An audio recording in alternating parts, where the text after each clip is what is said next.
Hello students. तो आज का टॉपिक है हमारा डेलीगेशन। ठीक है। डेलीगेशन को मैंने थोड़ा सा शॉर्टकट में आपको एक पहले की वीडियोस में समझाया हुआ है, लेकिन आज डिटेल में हम पढ़ेंगे डेलीगेशन होता क्या है। ठीक है। Delegation refers to the downward transfer of authority from superior to subordinate. Authority क्या होती है? पावर होती है। अब क्या हो रहा है? पावर का डाउनवर्ड ट्रांसफर हो रहा है। कैसा हो रहा है? डाउनवर्ड ट्रांसफर हो रहा है। ठीक है। बस ये आपका बॉस है, सुपर बॉस। फिर ये उनके नीचे के बॉस हैं, ये उनके नीचे के बॉस हैं, ये उनके नीचे के बॉस हैं। ठीक है, इस तरीके से है। तो ये क्या है? ये कौन है? ये सुपीरियर है हमारे। ये कौन है? सबऑर्डिनेट है। अब देखिए, नॉर्मल डेलीगेशन में मैं अगर आपको बताऊं तो यही होता है कि जो सुपीरियर होता है उसके पास ढेर सारे वर्क्स होते हैं। ठीक है। ये हमारा सुपीरियर है, इसके पास बहुत ज्यादा काम है, ढेर सारे काम है, एकदम परेशान हो जाता है अपने काम से। इतने ज्यादा इसके पास वर्कलोड होता है। इसमें से कुछ वर्कलोड जो होता है वो इतना इंपॉर्टेंट नहीं होता है, और कुछ वर्कलोड होता है जो कि बहुत इंपॉर्टेंट होता है। अब उस वर्कलोड को किस तरीके से वो करे, काम सब कुछ इसको करना होता है, तो उस काम को ये किस तरीके से करे कि इसका काम भी बहुत अच्छे से परफॉर्म हो जाए और बहुत ज्यादा टाइम भी ना लगे और क्रिएटिविटी भी हो अच्छी, है ना। तो इसमें हमारे जो सुपर बॉस होते हैं या फिर किसी का भी कोई बॉस होता है, तो वो क्या करता है? जो अपने मोस्ट इंपॉर्टेंट वर्क है वो तो अपने लिए रख लेता है। ठीक है। ये जो है, ये इन दोनों वर्क को या इन चार वर्क को हम कह देते हैं ये बॉस का सुपर इंपॉर्टेंट वर्क है, जो कि सिर्फ और सिर्फ बॉस कर सकते हैं, उनके अलावा और कोई नहीं कर सकते। लेकिन ये तीन काम जो है ना, ये लेस इंपॉर्टेंट है। इसको जो है बॉस सोचता है कि मैं बी को दे देता हूं करने के लिए, बी अच्छे से परफॉर्म कर लेगा। ओके। तो यही होता है, जो अपने लेस इंपॉर्टेंट वर्क को अपने सबऑर्डिनेट्स को ट्रांसफर किया जाता है, उसे ही हम डेलीगेशन कहते हैं। इसे ही हम डेलीगेशन कहते हैं। जो बॉस अपने लेस इंपॉर्टेंट वर्क को अपने सबऑर्डिनेट को दे दे करने के लिए, उसे हम डेलीगेशन कहते हैं, जिससे कि ये जो मेन बॉस है ये ज्यादा कंसंट्रेट कर पाए अपने मोर इम्पोर्टेंट वर्क पे, और यहाँ पे वो क्या ला पाए? क्रिएटिविटी ला पाए।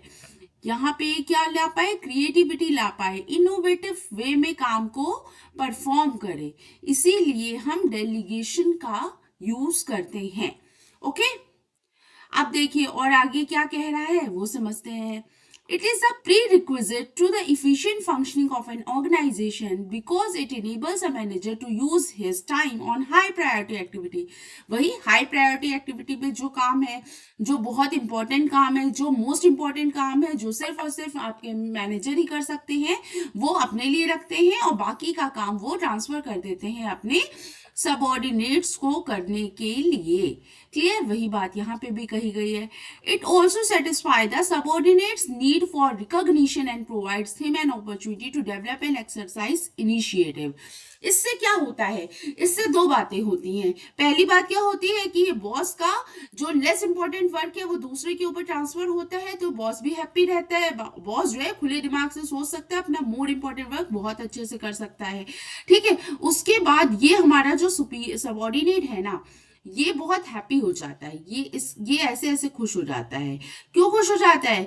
क्योंकि इसको ये अच्छा लगता है कि चलो बॉस ने हमें रिकॉग्नाइज किया, हमें पहचाना, हमें इतना अपने विश्वास किया हमारे ऊपर कि हमें काम दिया है, उन्होंने अपना इंपॉर्टेंट वर्क की दिया है जो हम अच्छे से परफॉर्म करें उनके लिए, है ना। इतना विश्वास किया है, तो उसको एक अपॉर्चुनिटी भी मिलती है कि आप मैनेजर लेवल के, आप टॉप लेवल का काम कर रहे हो, जिससे उसका एक्सपीरियंस होगा, उसके अपने कैरियर के लिए भी अच्छा होगा, और एक अपने जो सबॉर्डिनेट्स होते हैं उनको फीलिंग्स भी अच्छी आती है कि बॉस ने हमें कुछ किसी कीमत समझा, किसी लायक समझा, हमें अच्छा वर्क दिया है ना।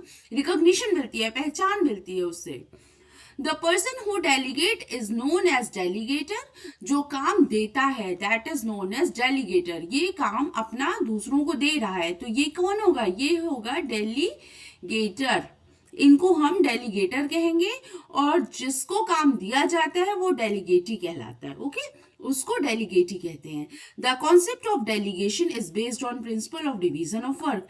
तो कॉन्सेप्ट ऑफ डेलीगेशन कहाँ से आया है? डिवीजन ऑफ वर्क से आया है। हमने डिवीजन ऑफ वर्क कहा था, पढ़ा था ना। हमारा काम होता है ढेर सारा, इतना ज्यादा काम होता है, उसको हम पार्ट्स में डिवाइड कर देते हैं और फिर लोगों में डिवाइड कर देते हैं। सेम ऐसे ही हमारा जो बॉस होता है वो अपने काम को, जो मोस्ट इंपॉर्टेंट होता है वो अपने लिए रखता है, बाकी काम को अपने सबऑर्डिनेट्स में डेलीगेट कर देता है। तो ये जो हमारा डेलीगेशन है ये प्रिंसिपल किस प्रिंसिपल पे है? डिवीजन ऑफ वर्क के प्रिंसिपल पर काम करता है। क्लियर है? एक ये बात हो गई। इसके बाद देखिए हमने क्या पढ़ा है। इसके बाद हमने पढ़ा है एलिमेंट्स ऑफ डेलीगेशन, एलिमेंट्स और प्रोसेस ऑफ डेलीगेशन। ओके, तो एलिमेंट्स क्या क्या होते हैं? Elements and process of delegation क्या क्या होते हैं? फर्स्ट है हमारा ऑथोरिटी, सेकंड रिस्पॉन्सिबिलिटी और थर्ड है अकाउंटेबिलिटी।